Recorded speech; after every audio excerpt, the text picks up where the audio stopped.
अस्सलाम वालेकुम। आज की वीडियो में हम बात करेंगे, थोड़ा सा वीक को रैप अप करेंगे, जल्दी जल्दी इसको कंप्लीट करेंगे और फिर आज की मार्केट में बात करेंगे आने वाले हफ्ते में या मंडे को क्या होने वाला है। ये तमाम चीज़ें इस वीडियो में बताई गई हैं। सबसे पहले तो मैं आपको बताऊं कि ये कल एक रिपोर्ट शेयर हुई है, फंडामेंटल पल्स, जो आजकल हम वीकली बेसिस पे शेयर कर रहे हैं। अगर किसी को ये रिपोर्ट चाहिए पीडीएफ फॉर्मेट, तो इसमें ये तमाम वो समरी दिखाई है मैंने, जो जो चीज़ें इसमें डिस्कस हुई हैं। तो ये एक 4-5 पेज की एक रिपोर्ट है। आप 0345276860 या 0323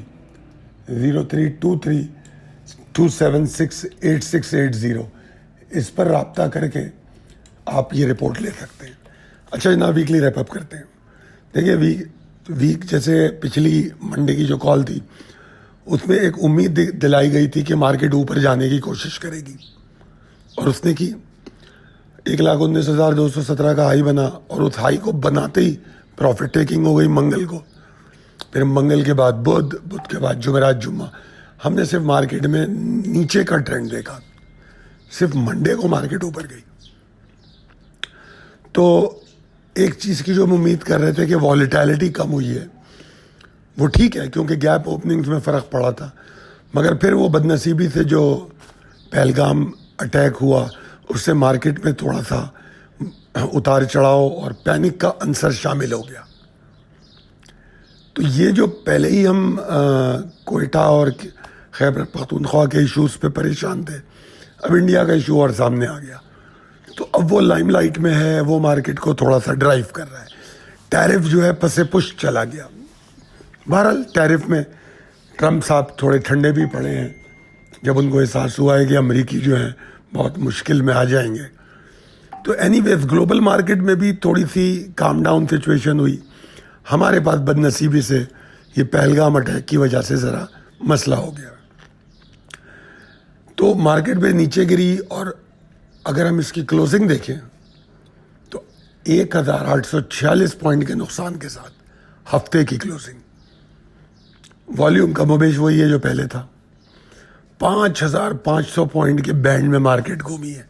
अगर हाई देखें आप 1,19,200, लो 1,13,717। तो इनफैक्ट 5,500 पॉइंट के बैंडविड्थ में मार्केट घूमी है। हालात को देखते हुए हमें कॉशियस अप्रोच रखनी चाहिए मार्केट पे। अगर हम इसकी पोजीशन को देखें हफ्ते की क्लोजिंग के बाद, तो यकीनी तौर पे बियर्स पावर में है और सेंटिमेंट्स इंडिसाइसिव है। तो थोड़ा सा कंफ्यूजन बरकरार है मार्केट में। तो ये तो था वीकली रैप अप। अब चलते हैं आज की मार्केट में क्या हुआ। देखिए, आज की मार्केट में मैंने कल वाली कॉल में बड़ी वाज़ेह तौर पे कहा 1,15,450 कम से कम लेवल है जिसके ऊपर मार्केट को रहना चाहिए, और मोस्ट लाइकली मार्केट यहाँ खुलेगी, और खुली मार्केट। और मैंने कहा था 1,15,845 के ऊपर अगर मार्केट रुकी, तब जाके बुल्स की एफर्ट सीरियस होंगी। और बिल्कुल एग्जैक्टली यही आज मार्केट का हाई है। हाई बना और मार्केट नीचे। फिर मिड डे कॉल में तो मैंने वही बातों को रिपीट किया, कोई ख़ास बात थी नहीं। नमाज से पहले मार्केट इस तरह बंद हो रही थी कि कोई उम्मीद इतनी थी नहीं। और मैं कल की कॉल में ही कह चुका था कि नमाज के वक्फे के बाद मार्केट डायरेक्शन ले सकती है, और मार्केट ने डायरेक्शन ली। 1,13,716 का लो बना। अगर आप मार्केट का लो देखें तो 1,13,716 का लो नमाज के वक्फे के फ़ौरन बाद मिला। अच्छा, जब ये लो बना तो मैंने फिर एक अपडेट दी। मैंने कहा कि यार ये अच्छा नहीं है। मुझे रिकवरी की कोई ज़्यादा उम्मीदें नहीं थी, मगर मैं हैरान रह गया जो रिकवरी हुई है। यानी कि 1,13,716 का लो और 1,15,470 की क्लोजिंग। यानी कि मार्केट ने तकरीबन लो से 1,800 पॉइंट की रिकवरी की है। अमेजिंग। ये बिल्कुल मेरी एक्सपेक्टेशन के बरखिलाफ हुआ है। मगर बहरहाल इस रिकवरी के बावजूद भी चार्ट पे इंडिसीजन बरकरार रहा। बहुत से अच्छे स्टॉक सपोर्ट कर रहे थे, वॉल्यूम्स भी देखने में आए और मिक्स एक्टिविटीज़ देखने में आई। तो मेरे हिसाब से ये जो रिबाउंड मूव हमें लो से मिली है, वो एक पॉजिटिव एंगल रखती है आने वाले सेशन में कि मार्केट को ऊपर खोल सके, ये एक पॉसिबिलिटी है। मेरे ख्याल में जिन्होंने स्टॉक्स में जो सिलेक्टिव रहे उन्होंने आज भी अच्छी परफॉर्मेंस देखी होगी। चलते हैं possibilities and strategies as per technical chart, यानी तकनीकी चार्ट के मुताबिक इम्कानात और हिकमत अमली।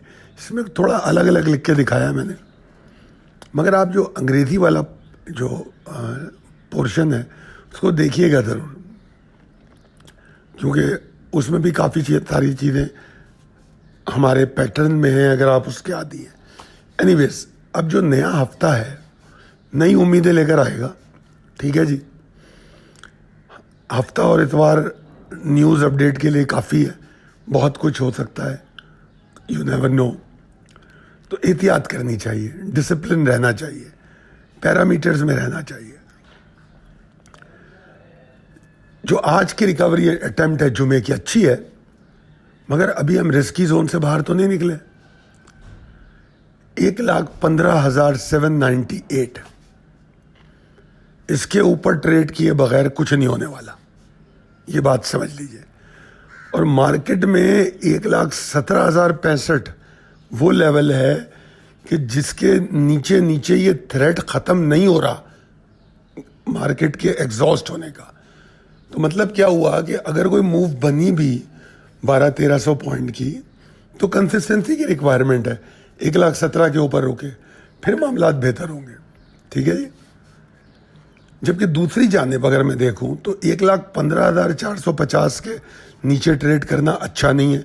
आज भी यही कहा था मैंने, आज के लिए भी, अब मैं मंडे के लिए भी यही कह रहा हूं, इसके नीचे ना ट्रेड करें।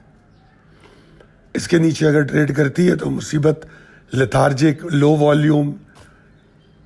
और अगर 1,14,985, 1,15,000 ये एरिया टूट गया तो फिर मार्केट में एग्रेसिव सेलिंग हो सकती है।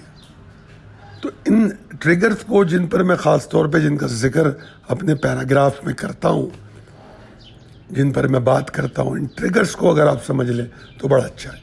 रिकमेंडेशन मेरी यही है कि कॉशियस रहें, सिलेक्टिव रहें और ओवर एक्सपोजर मत जाएं जब तक कि मार्केट स्टेबल नहीं होती। टारगेटेड एंट्री लें, सेलेक्टिव स्टॉक जो हम आपको देते हैं या पोर्टफोलियो स्टॉक, इंट्राडे भी करनी है तो उसमें करें, ठीक है जी। रिस्क मैनेजमेंट मजबूत होनी चाहिए, ट्रेलिंग स्टॉप लॉस को कभी इग्नोर नहीं करना चाहिए। ये तमाम चीज़ें जो अहम है। अगर ये वीडियो पसंद आई हो तो ज़रूर कमेंट करके बताइए, अपने दोस्तों और अहबाब में शेयर कीजिए। बहुत शुक्रिया, अल्लाह हाफ़िज़।